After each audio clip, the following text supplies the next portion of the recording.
Paldies. Un labdien, man prieks, ka tik kuplā skaitā esat šeit gan klātienē, gan es pieļauju, ka tieši saistē mums pievienojas klausītāji un skatītāji. Un, jā, priecājos, ka pievienojaties mums tādā būtiskā brīdī, kad mēs publiskojam bērnu muzeja pasūtītu pētījumu par bērnu pieredzēm un priekšstatiem saistībā ar veselību. Un kā jau te tika minēts, jā, tas plašākais konteksts ir bērnu muzejs, pie kā mēs kopīgi ar kolēģiem strādājam un ko arī pateicoties Eiropas Savienības līdzfinansējumam atvērsim 2027. gadā. Un sākot darbu pie bērnu muzeja, mums tāda pirmā lieta, kas bija skaidra, bija, ka mēs gribēsim iespējami daudz iesaistīt bērnu pieredzes. Un tad šajā procesā mēs meklējam visdažādākos veidus, kā mēs bērnus un viņu pašu priekšstatus varam iesaistīt gan pētniecības procesā, gan definējot tēmas, gan arī no bērniem aizņemoties jautājumus, jo, kā mēs visi zinām, bērniem krietni labāk izdodas uzdot jautājumus kā pieaugušiem, krietni vairāk un neparastākus. Un tad šis pētījums arī, ko mēs šodien visi kopīgi apspriedīsim, arī ir viens no veidiem, kā tad mēs šajā procesā iesaistam bērnu pašu skatījumus. Tad mums bija skaidrs, ka šo iespēju pasūtīt pētījumu mēs gribam izmantot, aicinot pētnieces veikt bērncentrētu pētījumu, kas ir socioloģijā tāds virziens, nebūtu ne tik sens, 80. 90. gados sāk attīstīties, kas uzskata bērnus pašus par ekspertiem jautājumos, kas skar viņu dzīvi. Un proti bērni tiek pētīti nevis kā objekti, aptaujājot vecākus vai skolotājus vai apmērot bērnus, bet gan tiek vaicāti ar kvalitatīvām metodēm un īpaši bērniem piemērotām metodēm, tiek mēģināts noskaidrot, kas tad ir bērnu pašu priekšstati un idejas, un gan jautājumi, gan atbildes.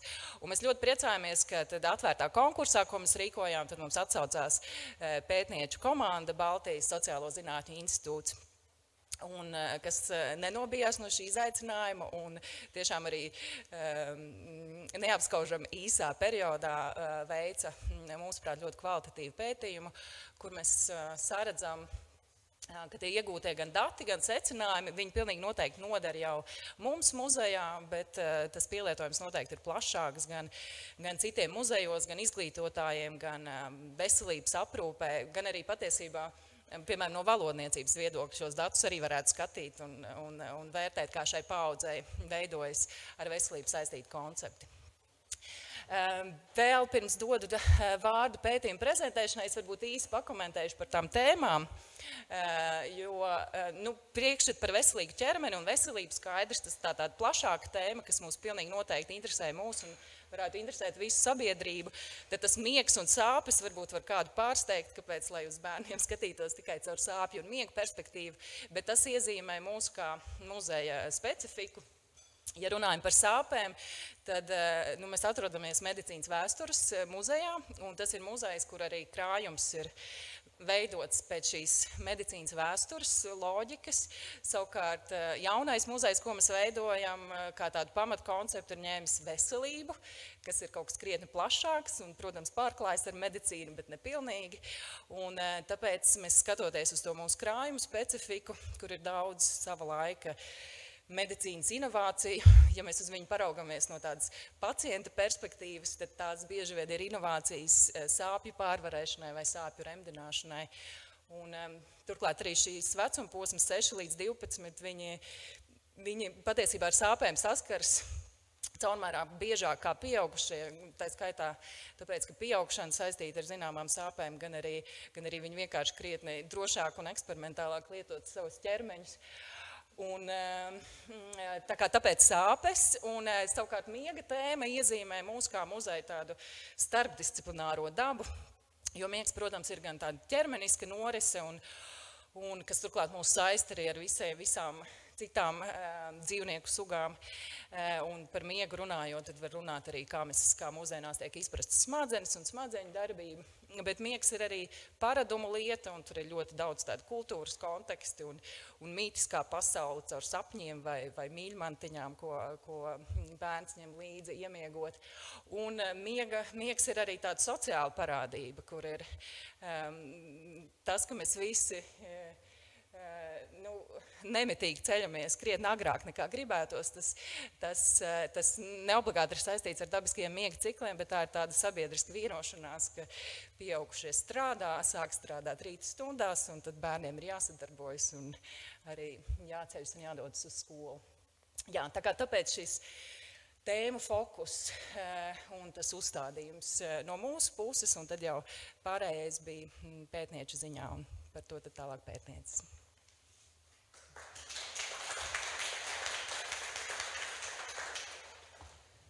Jā, paldies, Zanei. Tad aicinām lūdzu šeit pētnieces no Baltijas Sociālo zinātņu institūta vadošā pētniece Oksana Žabko un pētniece Līva Krieķe. Lūdzu, tad iepazīstiniet ar pētījumu un arī pētījumu secinājumiem. Un, ja jums rodas kādi jautājumi, lūdzu šos jautājumus saglabājiet līdz pētījuma prezentācijas noslēgumam. Un, ja gadījumā mums nebūs tad laika, tad mēs noteikti tos iekļausim vēlāk diskusijā. Lūdzu.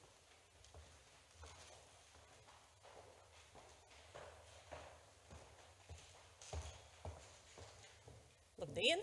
Mani sauc Oksana Žabko, un es esmu Baltijas Sociālā zinātņu institūta, jeb juridiski mēs esam Baltika Institute of Social Sciences, vadošā pētniece, vienlaikus man ir doktora grāds socioloģijā, un kā vēlāk izrādīsies, un kas šajā pētījumā tomēr bija būtiski, man ir arī nepabeigta izglītība, nevis nepabeigta, bet aizsākta, veiksmīgi pārtraukta izglītība fizioterapijā. Tātad es esmu vairākus gadus nomācījusies Rīgas Stradiņu universitātē. Diemžēl, laikam mani bijušie pasniedzēji, varbūt viņiem būs žēl, ka es nekļuvu par fizioterapeitu, bet es šos savas iegūtās zināšanas esmu veiksmīgi izmantojusi arī veidojot šo pētījumu. Zālē klātesoši mani kolēģi Līva Krieķe, un Līvai šajā gadījumā bija arī izšķiroša loma, kāpēc mēs vispār startējām šajā iepirkumā, kas bija izsludināts pagājušā gada vasarā. Proti, ja Līva kā antropologs, kas jau iepriekš ir pētījusi sāpju pieredzi un ir strādājusi ar bērniem, nebūtu teikusi, ka viņa ļoti, ļoti grib šo pētījumu veikt, tas nozīmē, ka mums būtu vismaz jāstartē iepirkumā. Visdrīzāk mēs nebūtu to darījuši. Klātesoši zālē ir arī vēl viena pētījuma mūsu kolēģe Anna Selecka, kura arī viņa bija otrs cilvēks, kas ļoti gribēja šo pētījumu veikt. Tā kā, zināmā mērā es jūtos, ka man nebija variantu, mēs bijām tā kā kolektīvs no apakšas spieda, ka mēs šo pētījumu gribam veikt. Lūk, un tad līdz ar to mēs sagatavojam pieteikumu, startējām iepirkumā un tikām pie šī pētījuma īstenošanas, kā beigās muzejs mums to uzticēja. Mēs esam ar kolēģiem vienojušās, ka visus rezultātus izstāstīšu es, bet, ja gadījumā diskusijā būs jautājumi, tad, protams, kolēģis pieslēgsies un arī var atbildēt sīkāk par noteiktām sadaļām, jo, protams, ņemot vērā pētījumu lielo apjomu, nav tā, ka es biju vienīgā, kas to taisīja. Protams, patiesībā mans uzdevums bija vadīt un konceptuāli pāraudzīt pētījumu un arī pāraudzīt ziņojumu sagatavošanu, bet bez mūsu komandas, kas šajā gadījumā piesaistījās, tas vispār nebūtu bijis iespējams. Pirms es sāku prezentāciju, uzreiz gribu pateikt milzīgu paldies mūsu pētījuma dalībniekiem, bērniem, kuri bija ieinteresēti dalīties ar savu viedokli. Mūsu prezentācijā būs arī attēli, kas patiesībā ir tapuši datu vākšanas procesā. Viena no metodēm bija zīmēšana, un tad arī it sevišķi, sarunās ar bērniem bieži vien izskanēja, vai bērns ir gatavs uzticēt savu zīmējumu atstāt mums pētniekam, tad viņš jautāja, kāpēc. Un tad mūsu atbilde bija, ka tajā gadījumā mēs izmantosim, lai nebūtu tas ziņojums tik ļoti, kā lai saka, akadēmiski garlaicīgs, ka mēs izmantosim kaut kur šos zīmējums kā materiāls, lai ilustrētu un atdzīvinātu ziņojumu, un tajā brīdī ar šādu teiksim, paskaidrojumu, tad bērni bija pat izteica vēlmes, ko viņi gribētu, lai no viņu attēliem, zīmējumiem izceļ prezentācijā, ko parāda un kas ir varbūt jānotušē. Tur bija pat arī višliste pateikta, ko tad rādīt un ko tad nē, un kādā veidā.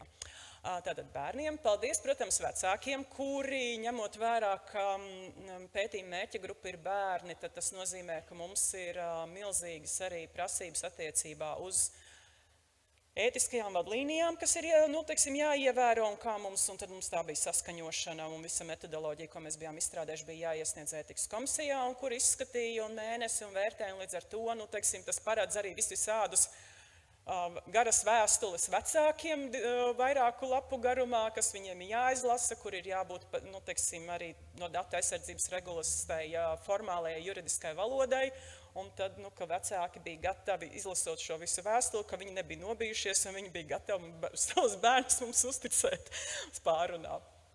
Protams, mēs esam arī tikpat pateicīgi gan skolām, izglītības iestādēm, caur kurām, vienu daļu bērnu mēs rekrutējām, otru daļu bērnu mēs rekrutējām caur dažādām biedrībām. Tad līdz ar to dažādām biedrībām mēs arī esam pateicīgi.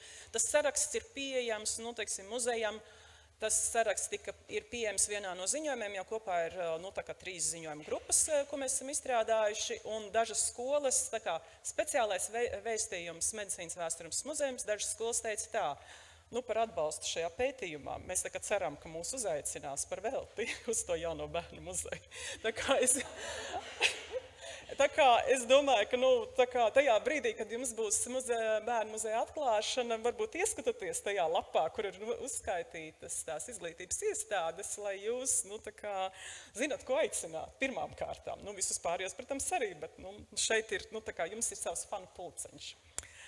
Tā, tad sākam ar mazliet jau pa pašu pētījumu. Tātad jūs jau, protams, to jau zinat, ka pasūtītājs ir Balstu Tradeņu medicīnas vēstures muzejs. Mērķis ir izveidot tematisku ekspozīciju, mācību klasu un vispārējo. Tātad pētījuma nosaukums un, protams, kā jau Zana minēja, ka tas ir gan pētījums, gan muzeja izveidošana tiek finansēta arī ar Eiropas sociālā fonda palīdzību. Un mūsu mērķis tad bija noskaidrot bērnu 6 līdz 12 gadu vecumā izdzīvotās pieredzes. Un, kā jau Zana minēja, tātad 3 tēmu bloki – veselīgs ķermenis, sāpju pieredze un miegs. Un tad arī mazliet atkārtojoties pētījuma apsvērumi bija tātad bērnu centrēta pieeja, jeb rosināt bērnus aprakstīt tiešām personīgi pieredzēto un savas izpratnes un vārdu krājuma robežās, runāt par to, kas ir veselīgs ķermenis, kas nav veselīgs ķermenis, par sāpju pieredzi, un tad mēs arī gan ziņojumā esam ielikuši diezgan daudz citātus, lai jūs tiešām izjūtat to bērnu valodas garšu, gan arī šeit mazliet prezentācijā. Un, protams, tas otrs uzstādījums bija, ka izvairīties no tā, ka bērni atspoguļo pieaugušo definētus normatīvus priekšstats par veselības jautājumiem. Lai gan beigās jau mēs secināsim, ka no tā pilnībā izvairīties nav iespējams. Un tad mēs lietojām arī vēl vienu tādu principu, kas ir ļoti svarīgs. Tā ir vienotas veselības princips, kas nozīmē, ka mūsu cilvēka veselība nav kaut kas atraucs no apkārtējiem dabas procesiem, un ka ir līdzības arī ar dzīvniekiem, un tad mēs centāmies to arī iznest cauri pētījumam un saprast, cik lielā mērā bērni vispār redz, ka mūsu cilvēka veselība ir kaut kādās attiecībās ar apkārtējo vidi. Un tad mums bija svarīgi arī saprast, cik daudz viņi to saprot un cik daudz viņi to nesaprot. Un, protams, tad atsevišķa mērķa grupa bija veselības nespējas pieredze. Tas ir tie bija bērni ar dažāda veida jau, tādu pašu jau izdzīvotu pieredzi, ka viņiem ir bijis kaut kādi īsāki vai garāki periodi ar veselības nespēju. Un, protams, ļoti svarīgi bija ētiskie apsvērumi, ko jūs jau pieminēju pašā sākumā, un ja jūs tiešām interesē arī tie ētiskie apsvērumi, tad, protams, jūs varat vērsties arī pie mums, un mums ir viens no ziņojumiem atsevišķi, kur par to ir atrunāts sīkāk, bet tātad tas ir šajos pētījumos svarīgi. Tātad ātri par pētījumu metodēm, tātad mēs sadalījām mūsu bērnus divās grupās. Fokus grupas diskusijas bija ar tādiem bērniem, kuriem it kā potenciāli, vismaz mūsu redzeslokā, nav veselības nespēja, vismaz tāda ilgstoša, lai gan pašās grupu diskusijās beigās atklājās, ka lūzumu pieredze vai alerģija pieredze ir diezgan bieži sastopama, un tas patiesībā ir jautājums, ko var arī pārunāt fokus grupu diskusijā. Fokus grupu diskusija tas nozīmē, ka piedalās vairāki bērniņi. Un savukārt intervijas ir ar tiem bērniem, kuriem ir veselības nespēja, ar domu, lai viņus emocionāli kaut kā, teiksim tā, netraumētu, lai nebūtu tā, ka pēkšņi klases biedri uzzina kaut ko tādu par viņiem, ko viņi pēc tam var potenciāli izmantot pret. Vienalga, jauši, nejauši, bet ar domu tādu, ka tad, ja ir tiešām zināms, ka bērnam ir veselības nespēja, ar viņiem mēs taisījām intervijas, bet ja, teiksim tā, tādas informācijas iepriekš mums nebija, tad tā bija fokus grupa diskusija. Un tad veselības nespējas, piemēram, bija gan ģenētiskas saslimšanas, gan, teiksim, dažādi vielmaiņu saslimšanas, cukura diabēts, redzes dzirdes traucējumi, būtiskākie kustību traucējumi, piemēram, bērni ratiņkrēslos vai bērni, kuriem jau ir nepieciešama kaut kāda rehabilitācija jau medicīnas iestādēs. Tas ir tādi kā piemēri. Un tad fokus grupās, tur, teiksim, atklājās, ka ik pa brīdim, teiksim tā, lūzumi, tas bija ļoti bieži sastopams, tad alerģijas un kaut kādi. Tad mums jāapstās jau ziņojumā sīkāk, mēs tur skaitījām, cik mums dažādas veselības nespējas pieredzes ir. Tad kopā mēs sasniedzām 168 pētījumu dalībniekus, un tātad fokus grupās bija 127 bērni, un tad bija 30 padziļinātās intervijas, bet vienā intervijā bija 2 bērni, tātad 31 bērns tika sasniegts, un tad te uzreiz mēs vēl tur nošķiram, ka 8 intervijas ar 9 bērniem bija bērni ar autiskā spektra traucējumiem dažādiem. Tas bija arī mūsu viens no pētījuma izaicinājumiem, jo, teiksim, vispār sarunas būvēšana ar autiskā spektra traucējumiem ar bērniem jau ir pētniekam, standarta pētniekam izaicinājums. Mums bija klāt psihologs piesaistīts, kas piedalījās un kas arī palīdzēja to sarunu vadīt. Teiksim tā, bet tur bija arī dažādas tādas situācijas, ka bērns ir sarunāts, bet bērns tajā brīdī iepazīst, sastopoties ar pētnieku, kas viņam ir pilnīgi svešs cilvēks, viņš atsakās runāt. Ja viņš ir gatavs runāt par visu ko citu, viņš ir draudzīgs, bet viņš par pētījumu tēmu runāt negrib.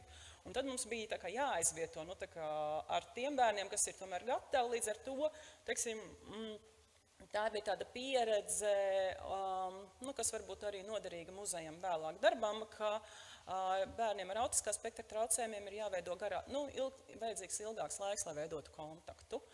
Un vēl 10 mums bija pilota intervijas, tas ir pirms paša pētījuma sākuma. Mēs vispār, kad mēs bijām uztaisījuši pirmo mūsu instrumentu versiju, mēs vispār testējām, kā bērni to uztver. Vai tur vai nav vajadzīgas kaut kādas korekcijas. Bet datu analīzē mēs pēc tam to materiālu ietvērām, jo tur bija arī bagātīgi iegūts materiāls, un tāpēc kaut ko mēs arī pēc tam precizējām, balsoties uz tām pilota intervijām. Kā jau es minēju, mums bija starpdisciplināra pieeja. Pirmkārt ir tomēr jābūt kaut kādām zināšanām par sabiedrības veselību, cilvēku anatomiju un fizioloģiju. Ko nodrošināja tā kā manas fizioterapijas studijas šajā gadījumā. Tālāk bija socioloģija un antropoloģija, kas ir mana pamatprofesija un mana kolēģa profesija, un tad bija arī psiholoģija, kur mums bija bērnu psihologs ar milzīgu pieredzi, arī strādājot tieši ar bērniem ar autiskā spektra traucējumiem un vispār ar dažādām garīgās veselības, teiksim, specifiku. Līdz ar to mums tiešām psihologs ļoti, ļoti palīdzēja, gan konsultējot pirms tam, gan arī, teiksim, veicot intervijas ar noteiktām bērnu mērķa grupām. Un tad, te ir ļoti maz lieta, kā mēs īstenojām vienotas veselības principu, tas ir, protams, kā jau es minēju, vai bērns vispār redz cilvēka veselības sasaistē ar dabu. Un tad mēs tie jautājumi, mēs centāmies izvairīties no kaut kādiem, mēs centāmies noformulēt tādus jautājumus, lai bērnam nav skaidrs, kas būtu tā pareiza atbilde. Un vienkārši jautāt, kas viņuprāt notiek ķermenī, kas notiek, teiksim, rokās, kājās, galvā, teiksim, jūsu acīs, un tam līdzīgi. Un gadījumā, ja viņš teica, ka cilvēks nav vesels, tad kāpēc viņš nav vesels un ko viņam ieteiktu darīt un caur šādiem jautājumiem saprast, vispār bērnu priekšstatus. Un ko mēs darījām, mēs lietojam ļoti daudz vizuālās un asociatīvās metodes. Tā bija pirmkārt bija emociju skala, uzsākot kontaktu un veidojot kontaktu, pēc tam bija zīmēšana, un šeit ir mazliet redzams, kā bērni jau ir zīmējuši. Tālāk mēs izveidojām 22 cilvēku attēlus, un tad viņiem bija jāšķiro šie attēli, kurš ir slims un kurš ir vesels. Vai vismaz, tur bija tā, mazāk vesels, tā kā vesels un mazāk vesels. Un tad pēc tam tika diskutēts, kāpēc vesels un pēc kā to var spriest. Un tad vēl bija, sāpju kartēšana, pieredzējis par sāpēm, tika izmantots cilvēku šablons un bērni zīmē, kur viņi ir pieredzējuši sāpes, kā viņi ir izjutuši, un pēc tam tas tika sīki, smalki diskutēts par šīm sāpēm. Un tad vienkārši jums, lai būtu mazliet priekšstats par to, kādi tie cilvēku attēli, es pilnīgi tikai dažus parādīšu no tiem 22. Izstrādes principi bija tādi, ka veselības nespēja kombinācijā ar veselīgumu, teiksim, sports vai saslimšana, vai sports un invaliditāte, atpazīstamas un aktuālas situācijas, kas ļauj izteikties par ikdienas ieradumiem, un tālāk bija dažādi interpretējums un neskaidrs situācijas, piemēram, sagumusi poza un vēdersāpes, dažādi vecumi un dažādi emocionāli stāvokļi arī. Te uzreiz pie vēdersāpēm es atcerējos, ka, teiksim tā, vecumā no 6 līdz 9 gadiem fokus grupās bija jaukti dalībnieki, gan puikas, gan meitenes, bet no 10 gadu vecuma uz augšu mēs dalījām pēc dzimuma, bija puikas atsevišķi, meitenes atsevišķi, jo jau pat ap 9 gadu vecumu jau parādījās tādas specifiskās, teiksim tā, varēja just, ka bērni ir jau informēti, ka vēders meitenē var sāpēt arī, teiksim, mēnešreižu dēļ. Teiksim tā, un tad tā kā tas jau tā kā grupa diskusijās parādījās kā šaukoņa, bet tās skaļi tas tika teikts reti, bet mēs tā kā prognozējām, ka tas tā varētu būt, un tad līdz ar to mēs no 10 gadu vecuma dalījām pēc dzimuma tās grupa diskusijas. Lūk, pilni visi 22 attēli pieejami pētījuma ziņojumā, tur var arī apskatīties, bet te ir, piemēram, daži tādi, teiksim, puisis ar pumpām, bet ar basketbola bumbu, un muskulīšiem, tad viņš ir tā kā vesels vai slims, un tad te ir meitene, kas skatās mobilo telefonu, tādu līku muguriņu, bet bērni uzskatīja bieži vien, ka viņi ir veseli, jo viņai tā ir sportisks apģērbs, viņi iespējami varbūt, teiksim tā, viņiem ir interpretācijas, un rekur, tā kā meitenei, kā vizuāli viss kārtībā, bet, viņa tāda sabijusies, un tad tur tā uz priekšu, mums ir, tāda visādas tās aptēlu kombinācijas. Un tad pa galveniem rezultātiem, pirms es pārēju pie galveniem rezultātiem, es gribu pateikt tā. Viss tas, tātad mums notiek diskusijas, mums notiek intervijas, pēc tam mēs viņu pētnieki pārrakstām papīra formā, ko sauc par transkriptu. Transkripti šajā pētījumā vien veido vairāk kā 1200 lapspuses. Līdz ar to tas ir milzīgs materiāls, ko muzeja, es domāju, darbinieki un speciālisti vēl var lasīt un analizēt un skatīties, un ko tik vēl ne, jo mūsu ziņojums ir, teiksim, tās 1200 lapspuses mēs esam saspieduši līdz 100 lapaspusēm, kas ir tāds pārskatāms ziņojums. Un šajā prezentācijā man uzreiz jāsaka, tas ir tikai pašas odziņas no tortes virsas nolasītas. Pats interesantākais un varbūt pat tas diskutējamākais par tām bērnu veselības pratībām, bet tur tik tiešām ir ļoti daudz gan interesantu citātu, gan papildus blakus tēmu, ko iespējams muzejs vēl var, es teiktu tā, muzejs šo materiālu var izmantot iekšējai pētniecībai vēl daudzus gadus uz priekšu. Es domāju, mēs pilnīgi noteikti neesam izsmēluši, teiksim, to visu potenciālu, ko tur var šo materiālu var darīt un analizēt. Vienkārši ir tā, ka, tomēr gan pētījuma ietvers, gan uzdevumi mums liek viņu noreducēt uz kaut kādu izlasāmu, gan lapu skaitu, gan rekomendāciju daudzumu, kas ir tas galvenais. Bet, teiksim, tā doma ir tāda, ka, es ceru, ka jūs pētnieki turpinās to darīt. Jā. Lūk, un līdz ar to, ko es rādīšu tagad galvenos rezultātus, es gribu vienkārši pateikt, ka tā ir tāda sāls un esence, lai nebūtu tā, ka, vai tas ir viss? Nē, tas nav viss. Tas ir tikai tādas atlasīti gabaliņi. Tātad, pirmkārt, es ceru, ka jums ir redzams, jo ziniet, ka taisa prezentācija uz ekrāna mēdz būt tā, ka liekas, oi, viss ir labi salasāms, un tad, kad ir zālē, tad tie, kas sēžat sevišķi pēdējās rindās, saka, nav salasāms it nekas. Tad šeit ir dažādi citāti par bērnu priekšstatiem par veselu, neveselu ķermeni. Pirmkārt, piemēram, vesels, jo telefonu var skatīties tikai tad, kad neesi slims. Tas ir teiksim, par to meiteni ar telefonu rokā. Un bērni tiešām atsaucās šajā vietā uz savu pieredzi, ka tad, kad es esmu vesels, man māma ļauj lietot telefonu, tad, kad es esmu slims, man ir telefons jāliek nost. Piemēram. Un tad tā parādās tā bērna pieredze. Jebšu nākamais izskatās labi, jo viņam nav sliktas sejas. Pats galvenais, ka viņš stāv kājās. Ja ir slimi, tad jūtas vāji, nevar pakustēties. Tad bērniem jau arī viens no tiem secinājumiem ir skaidrs, ka veselība saistās ar to, ka cilvēks ir smaidīgs, ka viņš var kustēties, ka viņš stāv kājās. Tātad tajā brīdī tas ir, varētu teikt, tā ļoti tiek atstrādāt ļoti arhaistiska izpratne par ķermeni, ka cilvēks ir vesels, kamēr viņš spēj kustēties un strādāt. Teiksim, es domāju, tas jau tā kā vēsturiski mums, man liekas, nāk no seniem laikiem. Un tad, kad ja ir slims, tad viņš to nevar izdarīt. Un te nākamais citāts, ka nevesela, jo varbūt nāk miegs, bet vēl gribas telefonu spaidīt, tas ir tāds mājiens uz to, ka ir atkarība jau izveidojusies no telefona. Kas ir interesanti un kas man nebūs laika pārāk daudz pie tā pakavēties, bet tas citāts, ka viņam ir protēze un viņam bija trauma, tad viņš bija slims, bet tagad ārsts viņam ir palīdzējuši un viņš vairs nav slims, ir tas, ka ļoti interesanti, jo modernākus palīgu līdzekļus mēs attēlojam attēlā cilvēkam ar kaut kādu veselības nespēju, sevišķi fiziskām traumām, jo mazāk viņš tiek atzīts par slimu, jo, teiksim, tas palīgu līdzeklis ir tāds tradicionālāks un vecāks, teiksim, kruķi, parastie koka kruķi, jo biežāk bērni atzīst to cilvēku par neveselu, un tad viņam piezīmē vēl visu ko klāt. Tātad, ja ir palīgu līdzekļi kā, teiksim, modernās protēzes, kā ir, var redzēt, ka cilvēks var ar ratiņkrēslā spēlēt basketbolu, vai mums tur bija meitene ar tāds attēls. Īsi sakot, ka tas aparāts viņam palīdz būt aktīvam, tajā brīdī bērni biežāk saka, ka cilvēks ir vesels.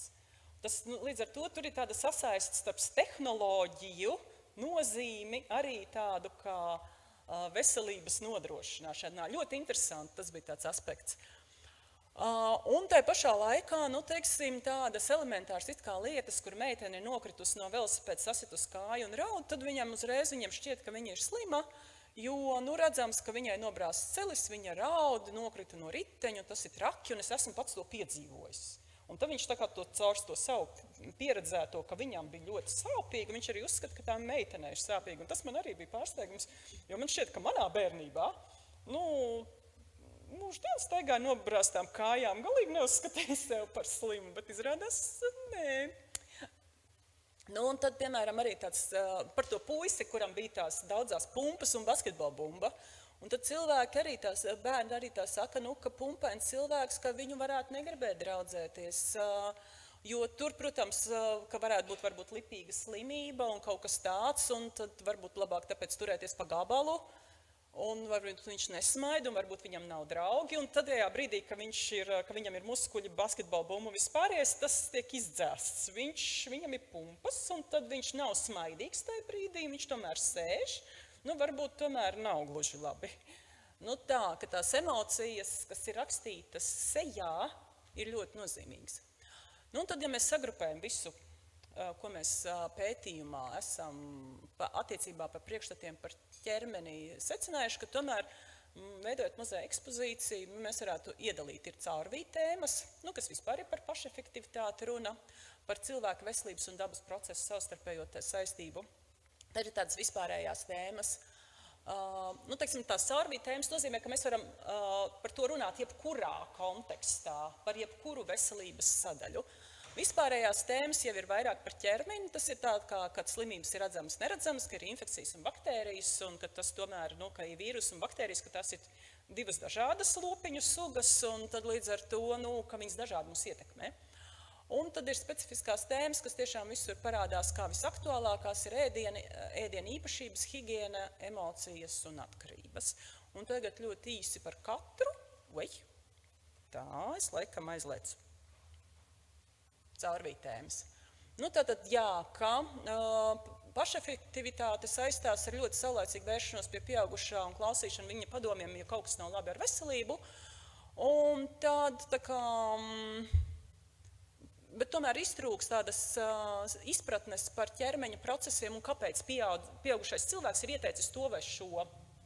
Teiksim, arī bieži vien tas izskan. Mazas meitenītes ļoti labi zina, ka gurķūdens ir jādzer. Ir jādzer ūdens, ir jādzer gurķūdens, būs labi, būs veseli. Jautājums, kāpēc? Skaidrs nav. Bet var pilnīgi just, un tad tur uzdodot jautājums, ka tas nāk no mammas. Ka mamma ievēro veselīgu dzīvesveidu. Viņa ir novērojusi, ka tas gurķūdens ir tas, ko dzer mamma, bet nav skaidrs, kāpēc viņu dzer. Piemēram, tāds, ka tad nav līdz ar to skaidrs, no kurienes savu kājas šim. Un kas mums mazliet pārsteidz, ka medikamenti bieži tiek minēti kā dažādu neveselības stāvokļu, arī vieglu risināšanas līdzeklis. Kā kas jādzer vitamīnu, kā kas varētu palīdzēt zālītes. Teiksim tā, diezgan tāda nosliec uz medikamentiem. Tālāk ir, teiksim, cilvēka veselības un dabas procesu. Par dabas procesiem ļoti interesanti ir tā, ka apzinātā veidā, ja prasa tieši, bērni nesasaista, teiksim, nelieto to, nedemonstrē, ka viņiem būtu izpratni par vienotu veselības principu. Ka, teiksim, vai cilvēka veselība ir saistīta ar kaut kādiem dabas procesiem, tad viņi saka, ka nē. Bet tad, kad viņi stāsta, kāpēc šis cilvēks slims vai vesels, viņi bieži vien tomēr nodemonstrē kaut kādas tās detaļas, kas ir raksturīgas tam vienotam veselības principam. Sanāk tā, ka viņi paši to lieto, bet ka viņi redz to saistību, tai pašā laikā viņi neapzinās līdz galam. Tad, kad prasa tieši, vai tas tā ir, tad viņi tā kā, drīzāk nē nekā jā. Un tas ir tāds interesants paradoks. Un kā jau es minēju, ka atklājās arī tādas neapzinātas izpratnes, tādi tā kā pašu vērojumi, ko atkal viņi tā kā nav apzinājušies bērni, bet viņi tā kā, kad stāsta to cēloņu sakarību ķēdi, mēs saprotam, ka viņi uzskata, ka vesels ķermenis ir pamats labai pašsajūtai. Un ka sāpes un neveselība var radīt lielāku aizskaitinājumu, ka tur cilvēks var būt dusmīgs tikai tāpēc, ka viņam sāp, piemēram. Un ka arī noguruma pazīmes tiek bieži saistītas gan ar sliktu miegu, gan ar saslimšanu. Jā, bet kā es te teicu, mazas izpratnes par cilvēku rīcības ietekmi uz citu būtņu veselību. Vai cilvēks ietekmē arī citu būtņu veselību? Tad tur tiešām, jā, ja es rūpējos par savu kaķīti, par savu sunīti, tad es spēju viņu ietekmēt, bet, teiksim, tādas tēmas kā atkritumu šķirošana, līdzīgas tēmu saistības ar veselību, tā kā neparādās mums vispār. Ka tas, ka ja es tur šķiroju, nemetu maisiņus uz zemes un tomēr rūpējos par to, kur paliek baterijas no telefoniem, ka tam arī ir būtiski ietekme uz apkārtējo vidi un citu dzīvu būtņu veselību. Šajā vietā es gribēju tomēr pajautāt, man tas mazliet satrauc, kāds sako pulkstenim tajā brīdī, kad es, tiksim tā, man saulaicīgi pabrīdināt, ka vajadzētu. 20 minūtes līdz beigām. Tad es tādā labā tempā runāju. Tā, man atkal lec pāri. Es tā kā, tā. Un tad par redzamām, neredzamām slimībām, tad es jau varbūt atkārtojos, vienkārši iepriekš skrējus pa priekšu, tas interesantākās pateikt, ka veselības nespēja tiek saistīta ar personas nespēju būt aktīvai, saslimšana saistās pamatā ar akūtām slimībām vai traumas radīt veselības nespēju. Un līdz ar to trūks zināšana, ka pastāv sistēmiskas problēmas, kas ietekmē visu ķermeni, ka trūks zināšana, ka ne visas slimības ir redzamas. Teiksim, kaut kādu tādu lielāku izpratni, protams, demonstrē bērni, vai kuriem pašiem ir veselības nespēja, vai kuru ģimenes locekļiem ir veselības nespēja. Gan brāļa māsas, gan tur onkuļi, tantes, vecmāmiņas un tam līdzīgi. Bet bērni tomēr jau spēja atsaukties, ka pastāv iedzimtība, bet viņi nespēja, protams, paskaidrot cēloņu sakarības, bet viņi mēdz ik pa brīdim teikt, bet varbūt viņš tāds jau ir no dzimšanas, un varbūt viņš tāds ir no dzimšanas, kas nozīmē, ka viņi saprot, ka kaut kas var iedzimt. Un dažkārt viņi pat saka, viņiem, teiksim par apaļīgumu, viņam jau mamma un tētis ir apaļīgi, es pats arī biju apaļīgs, man to, tur kāds varbūt jau pat pateicis, ka tam ir kaut kāda tāda saistība, bet, ka viņš tā kā, to jau ir padarījis par savu iekšēju argumentāciju.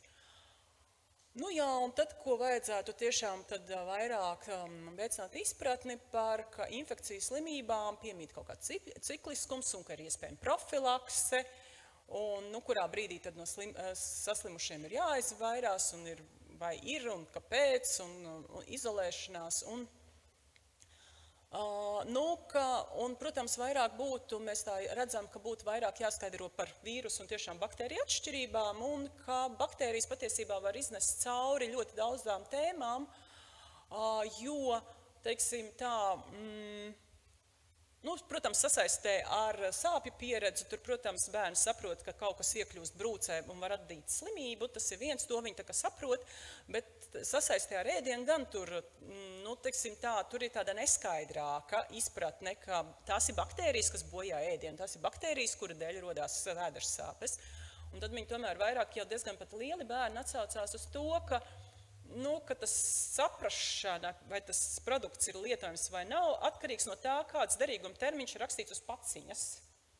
Kas notiek ar to produktu iekšā, ja tas, teiksim tā, un kāpēc viņš ir jātur ledusskapī, un kas no tā izriet, tā kā skaidrs nav. Ir skaidrs, ka tas atslēgas moments ir, ka derīguma termiņš uz paciņas, un tad viņi saprot, ka vēders sāpes var radīt no tā, ka tas ēdiens nav bijis, teiksim, labs.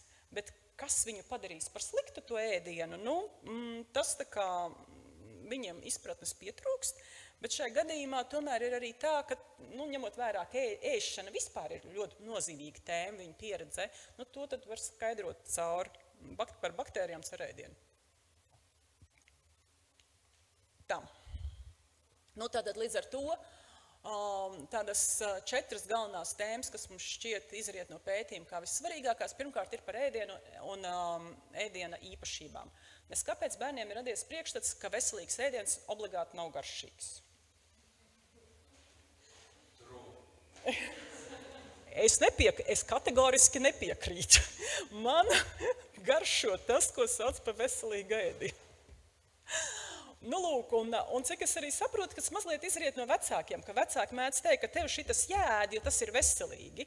Un kaut kādā veidā brīžiem, kaut kā arī no vecākiem izriet tas, ka tas ir veselīgi, tas iespējams nav tik garšīgi, bet tas nav veselīgi. Un tas ir veselīgi. Un tā kaut kā tur arī parādās vecāka ietekme. Un līdz ar to, es domāju, ka ir vērts tiešām runāt par to, kā veidojās garša, ka garšas var būt mainīgas, un ka viņas ir iespējams attīstīt. Un līdz ar to, bet te ir arī par ēdienu, var pilnīgi just, ka ēdiens ir kaut kāda tēma, par ko ļoti daudz cīnās gan ģimenē, gan skolā. Un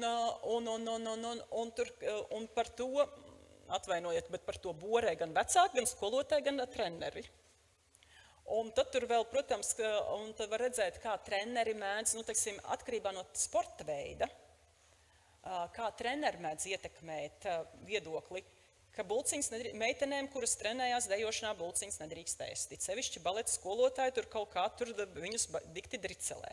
Vai atkal puiši tur spēlē futbolu, viņiem tur ir atkal citas tēmas par ēdienu. Īsi sakot, ka arī ļoti svarīgi ir, ar ko nodarbojas bērns, ar kuru sporta veidu nodarbojas bērns, un tur tie treneri arī daudz ko viņiem stāsta. Vēl, kas bija interesanti, ir attiecībā uz ēdienu. Tagad aizmirst domu, labi, varbūt pateikšu. Ka skolā bērniem jau māca, teiksim, to ēdiena piramīdu. Bērni zina, ka tur šķīvī tik un tik procentiem ir jābūt tam, un tik procentiem ir jābūt tam, un vēl cik tur procentiem jābūt tam. Tas ir, tā kā vecumā jau no 9 uz augšu tajā vecumā.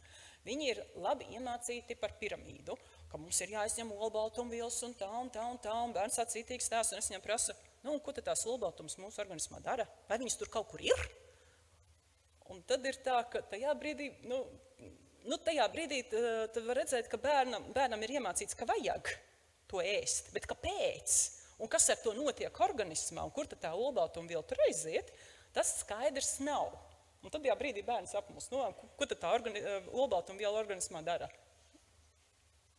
Nu, tāds, iespējams, protams, mēs, tiksim tā, tas bija viens no mūsu tādiem paņēmieniem mazliet paprovocēt. Ja mēs jūtam, ka bērna atbilde ir tāda ļoti normatīva, ka tā bērna centrētā pieeja ir arī, nu, ko tad viņi tur dara un kur tad viņi tur paliek.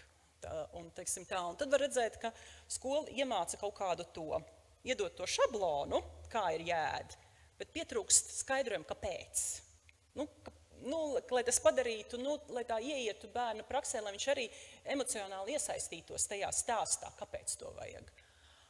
Tātad par higiēnu, protams, nākamais jautājums ir, tad ādas zobu slimības, smakas un smaržas, kāpēc jāmazgājās, lai nebūtu, lai nesmirdētu, jo ja es smirdēšu, tad citi negribēs mani draudzēties aptuveni tā. Un tas pats par pumpām, ka pumpas un ādas slimības ir kaut kas tāds, kas traucē citiem ar mani draudzēties, un tas ir galvenais. Un tad vecākā grupā, 10-12 gados jau bērni saprot, ka pumpas var rasties pusauģa pārējais, tā kā viņi tur atsaucās, ka viņam laikam ir pārējais periods, viņam laikam ir pubertāte iestājusies, viņi tādus smukus jēdzienus jau māk nosaukt, bet tad atkal, kādā veidā tā pubertāte rada tās pumpas, tur tālāk nav skaidrs, bet viņi zina, ka vismaz, tā kā viņi spēja nosaukt, ka viņi atpazīst to cēloni, kāpēc tas tā varētu būt. Par atkarībām arī ir interesanti. To, ka smēķēt ir slikti, to zina visi. Tur ir šausmu stāsti sastāstīti, tur līdz melnām plaušām, tur bērni tur izpaužās. Tas, ka viedtālrunis var būt atkarība, tas gan tur tā jau... Teiksim tā, jo tālāk no viņu personīgās pieredzes un ikdienas ieradumiem stāv parādīta atkarība, jo viņa labāk viņu spēja atpazīt, tad, kad tā ir daļa manas ikdienas sastāvdaļa, tajā brīdī, nav jau tik traki. Bet tur tiešām ļoti interesanti, kas tur ir galvenais, ka bērni tomēr redz, ka viņi paši nevar kontrolēt telefonu lietošanu. Kad viņiem jautā, kā varētu samazināt telefonu lietošanu, tur parādās, ka visu laiku tie ir ārēji stimuli. Ieslēgt kaut kur skapītī, kāds tev atņem to telefonu, tev viņu noņem nost, tev tur spiež iet darīt citus darbus, tev, skārienjūtīgā telefona vietālruņa vietā jānopērk podziņa telefons. Tās ir metodas, kā var kontrolēt vietālruņa lietošanu. Parādās tas, ka bērniem pašiem nav tās paša efektivitātes, ka viņš varētu kaut ko darīt ar to, lai telefonu lietotu mazāk. Tas ir svarīgi. Un to, es domāju, to būtu tomēr arī, par to vajadzētu runāt. Ka to mēs katrs varam attīstīt paši.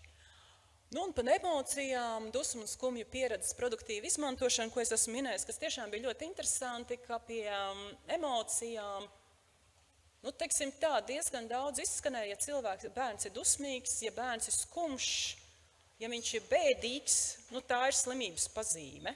Ka netiek bērni ārkārtīgi reti runā par to, ka skumjas ir kaut kādu dzīves periodu, tāda dabiska sastāvdaļa, ka ja mums kaut nomirst mājdzīvnieks, ka mēs esam skumji, ka mums ir svarīgi paraudāt, mums ir svarīgi izsērot to, vai ka, tad, kad bija runa par dusmu menedžmentu, tur ļoti daudz dominēja tādi ieteikumi, kas paredz nomierināties. Tas ir tā, elpot dziļi, padzert ūdeni, aiziet, kas labāk ir aiziet samīļoties un kādam izstāstīt. Un varbūt dažkārt, kad zāles jālieto, lai nomierinātos pēc dusmām. Un kas izpalika, nevis pavisam izpalika, bet kas bija ļoti reti, bija salīdzinoši reti tāda atzinuma, ka dusmas patiesībā ir ļoti produktīvi. Ja ka dusmas ir kaut kas tāds, ar kuru, korektu lietošanu sabiedrībā, ka mēs sociālā vidē iemācāmies lietot dusmas, ka mēs varam mainīt pasauli, mēs varam iniciēt kaut kādas, ka tas ir mūsu arī spēks, kaut ko darīt sabiedrības labad, kaut ko jaunu izdabūt. Ja man ir sadusmojis kaut kāda situācija, es varu produktīvi mainīt to situāciju. Ja es esmu dusmīgs un tās dusmas šajā brīdī es nevaru izlādēt, ka var taču paskriet gala beigās, var taču pavingrot tajā brīdī, ka nevis man jāelpo un jānomierinās, bet es varu vienkārši paskriet ap māju, nezinu cik reizes, un tad jau es arī izlādēšu tās savas dusmas, kas sanāk tā, ka iztrūks izpratni par šo sadaļu. Un tad, protams, tad ir jautājums, tas jau tālāk mediķiem, kā tas ietekmē, teiksim, jā, labi. Kā tas ietekmēs mūsu tālāko veselību, ja mūsu jaunās paudzes? Tā, bērnu sāpju pieredze. Tātad galvenais, ko mēs gribam pastāstīt no sāpju pieredzes, ir tas, ka sāpes ir kaut kas no vienas puses lielāks, mazāks, negaidīts un tam līdzīgi, kas brīžiem ir tāds nesaprotam pieredze, kas tikko notika un jau pārgāja. Bet bērni saprot, ka izjust sāpes jau viņu pieredzē ir kaut kas, ka tu nevari būt drošs un ka tu vari izvairīties no sāpēm tikai tad, ja tu neko nedari. Ka tu neizzini pasauli. Teiksim tā, tas liedz, centieni izvairīties no sāpēm liedz mums izzināt pasauli. Un te ir viens no tiem citātiem, ko līdz ar to mums ļoti patīk. Tu nevari darīt visādas lietas, tu nevari iet nekādās bīstamās vietās, tu nevari iet klāt pie kaķiem, tu nevari iet klāt pie suņiem, tu sēdi savā mazā istabiņā un neko nedari. Tas nav forši. Man patīk iet piedzīvojumos, bērns saka. Un tad, protams, redzams, ka kāds akmens liek paklupt un nokrist, un kāds smilcērkšķu krūms aicina sevi ievelties, un tajā brīdī liekas, man dieniņa. Bet tas ir tas, kā viņi saprot, kā tas rodas. Vienīgais, ko es tajā vietā gribētu teikt, ka iespējams bērniem varētu, es teiktu tā, vairāk mācīties veiklību, ka kaut kādos gadījumos tomēr var izvairīties, to smilcēkšķu krūmu var iepazīt un tomēr kaut kā mazināt proaktīvi iespēju gūt sāpes, ja tu saproti, kā viņš tev to sāpi var nodarīt. Un par to var runāt, ka iet piedzīvojumos, bet trenējot savu veiklību, mēs varam izvairīties no kaut kādas sāpes vai vismaz mazināt. Šeit tikai ļoti ātri gribam pastāstīt, ka bērniem ir ļoti daudzveidīgas sāpju pieredzes, un ziņojumā mēs esam arī dalījušas atkarībā no vecuma grupām, jo tur mainās tomēr, kuras sāpju pieredzes un kādas intensitātes viņi apraksta atkarībā no tā, bet svarīgi ir tas, ka viņiem pieredzē šobrīd ir gan fiziskas sāpes, gan emocionālas sāpes, un diezgan daudz visādas emocionālas sāpes, kas izriet no vientulības, no vainas sajūtas, no netaisnības sajūtas, no raizēm par citiem cilvēkiem, arī sēras, un vecākās vecuma grupās jau tiek pieminēta arī neveiksmīga romantiskā mīlestība. Teiksim, viņi saskata, ka tas var būt. Un fiziskās sāpes, protams, ļoti daudz visādas traumas, var būt arī visādas dzīvesveida rezultātā, teiksim, vēders sāpes, galvas sāpes, vides faktori, un arī medicīniskās manipulācijas arī tika apskatītas kā veids, kuri var rasties sāpes un kuras tad ir jāpārvar.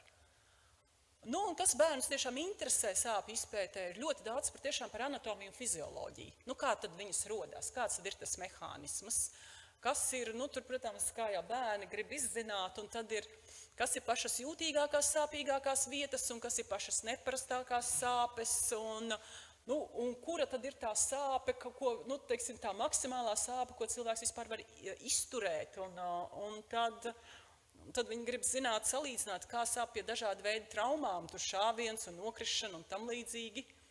Un tad, protams, arī visādi sīkāki jautājumi, kā notiek pulsācija, kā notiek cirkulācija un tā. Tā kā viņiem patiesībā ir daudz visa, ko viņi gribētu zināt par sāpēm. Protams, tad arī grib daudz zināt, kā var izvairīties, jeb kā var vadīt savas sāpes, un kā tas nākas, ka cilvēks nenomirst stipri sāpju laikā. Un kāpēc, teiksim, arī ļoti specifiski, kāpēc pie kaulu lūzumiem ir jāliek ģipsis un tam līdzīgi. Teiksim tā, gan vispārīgi, man tā pret beigām. Labi, tātad mēs esam jau pie beigām.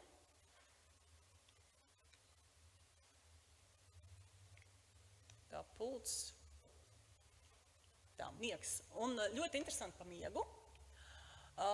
Es teiktu tā, ka tas ir ļoti radošs process, un šitas ir, teiksim, kāpēc mēs te ielikām kaķis, jo kas vislabāk palīdz aizmigt divas lietas. Viens ir kaķis, otrs ir telefons. Un bērni vispār ļoti daudz zīmē kaķus, un tāpēc mums ir tāds jautājums, ka vai ir iespējams neizgulējies kaķis? Nē, tas nav redzams. Un līdz ar to mums, manai kolēģei, radās ideja, patiesībā miegu varētu salīdzināt ar kaķi, kurš atnāk, kad pats vēlās, kad ir klusi, kad ir silti, kad ir droši un kad kaķi netramda. Tad viņi tā kā varētu teikt, ka tās ir tādas līdzības, ka miegs ir kaut kas līdzīgs kaķim. Staigā un atnāk, kad pašam patīk. Un tad miega pieredze tiešām ļoti pretrunīga vērtēta vajadzība. Bērni gan saprot, ka miegs ir vajadzīgs, bet vienlaikus tas ir kaut kas neērts un ka ir grūti mēdz būt aizmigt un kaut kas kaitinošs un tas traucē darīt kādas citas lietas. Un te uzreiz jāsaka, kas ir svarīgi un ko mēs pētījumā rakstījām, ka bērniem gulēšana un miegs ir divi dažādi jēdzieni. Jo gulēšana var būt arī slimības sastāvdaļa, ka jums ir jāguļ tad, kad bērns ir slims, bet miegs tas ir ļoti konkrēti. Un līdz ar to dažkārt miegu uztver vispār, ka tas ir ārējs noteikums, ko uzspiež vecāki, nevis mana paša vajadzība, kas ir arī interesanti. Un bērni saprot, ka ķermenis miegā darbojas pilnīgi citā režīmā, un tad viņiem dažkārt ir arī dažādas bailes vai teiksim, tādas neskaidrības, ka miegā pazūd kontroli gan par laiku, gan arī teiksim, ir sapņi kā īpaša pieredzes sastāvdaļa, un tās ir ļoti daudzveidīgas pieredzes, un bērniem ir ļoti daudz jautājumu, kāpēc es redzu murgus. Kas tur ir?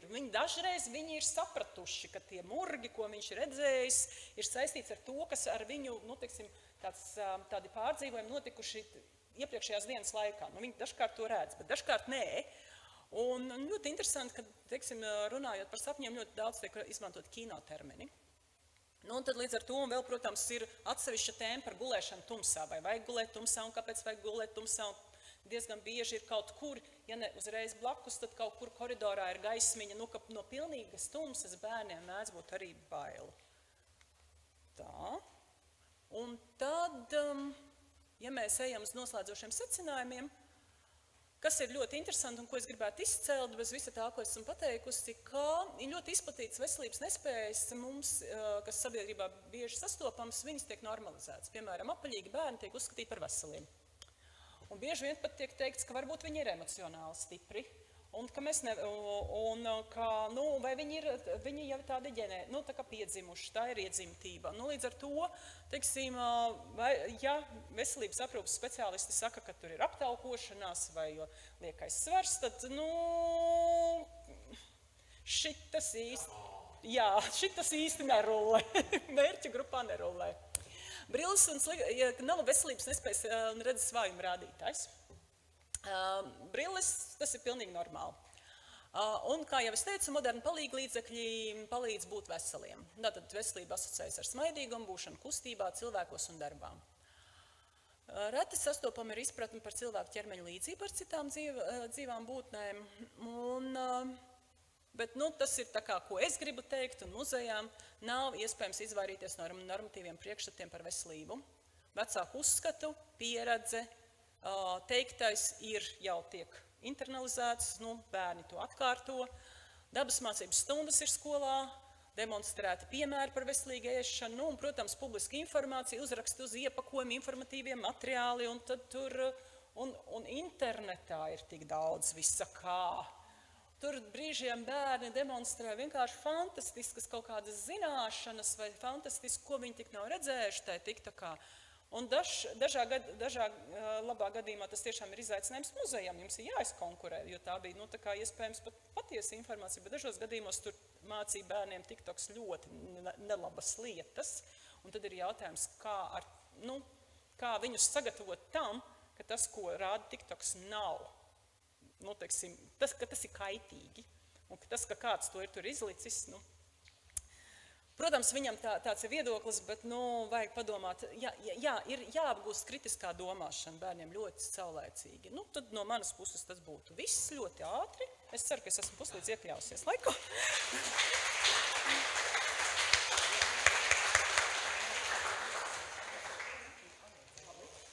Noslēdzot šo sadaļu par pētījumu rezultātu izstrādātiem secinājumiem un metodiku pavisam īsi, jo mēs vēl pie šī atgriezīsimies, mums vienkārši vajadzīgi neliela kafijas pauze pārkārtoties, bet lūk, ir viens jautājums, lūdzu uzdodiet.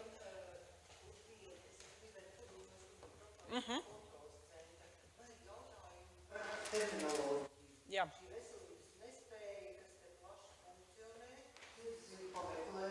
Tad es konsultējos ar profesoriem Anitu Villerušu un Sigridu Tomsoni. Viņš teica, ka tas laikam angliski neprecīzi tulkoteiks. Latviski viņas ar šādu terminu nav saskārušās. Pretējais veselībai būtu neveselība, ko jūs arī veiksmīgi lietojāt vairāk stāstos par reālām situācijām. Jo šī veselības nespējas pirmo reizi dzīvojot ar dzirdu, strādājot 40 gadus sabiedrības veselībā. Kāpēc tāds termins? Ļoti vienkārši atbilde. Dažkārt pētnieki iet un izmanto to terminoloģiju, ko definē iepirkuma tehniskā specifikācija. Šajā gadījumā. Pavisam nopietni, tāpēc, ka šajā gadījumā es teiktu ļoti administratīva pieeja, bet ja tas ir, teiksim tā, iepirkums ir veikts Eiropas sociālā fonda projekta ietvaros, kurā sagatavojot dokumentus, tiek minēts veselības nespēja, tad līdz ar to, lai iznestu to cauri, un muzejs kā pasūtītājs zina, ko viņi ar to saprot, mums ir arī iedota ziņojumā tā kā definīcija, ko mēs ar to saprotam, tāpēc mēs ejam cauri un lietojam to, kas ir pasūtītājam, gala beigās pasūtītājs ir šajā gadījumā karalis, viņam ir saprotams, viņš to lieto.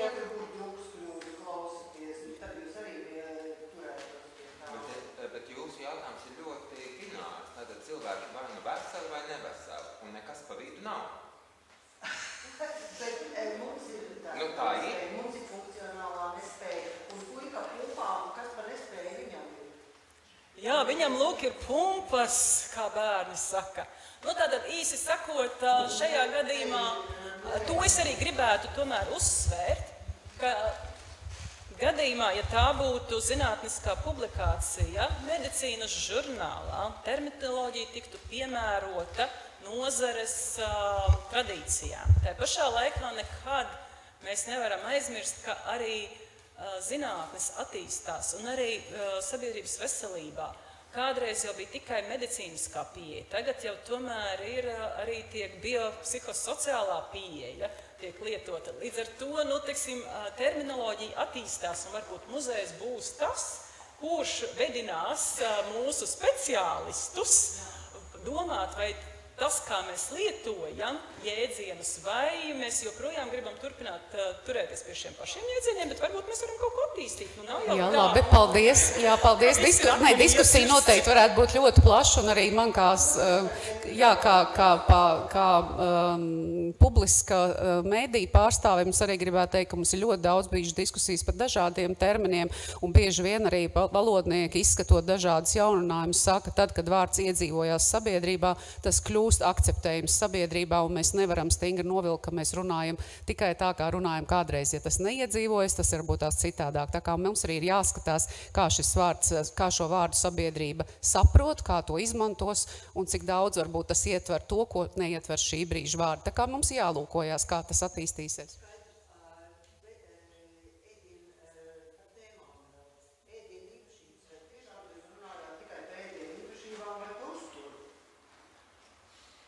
Mēs runājām par uzturu, bet šeit es ietvēru to, kas jau ir rekomendācija muzejam. Jums būtu, es aicinātu jūs lasīt ziņojumu.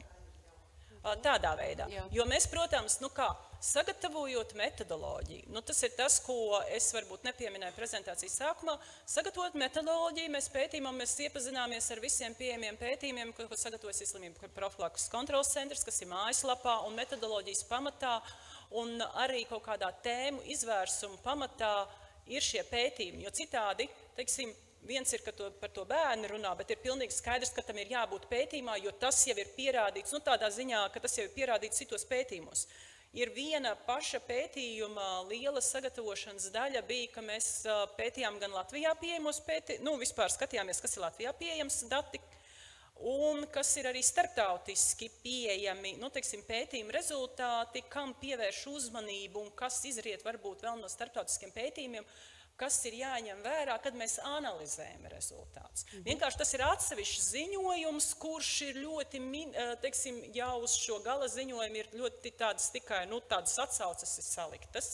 Labi, Oksana, paldies. Bet, nu, Jā, tas ir paldies. pats kā- Paldies par jautājumu. Turpināsim, tad paldies tiešām Oksanai Žapko un Līvai Kreķei, kur noteikti arī ir iespējams satikt pārtraukumā, un vēl, jā, arī vēl pētnieces. Mēs pēc 5 minūtēm turpinām, lūdzu, tad pievienoties šobrīd, lūdzu, izmantojiet laiku atelpai.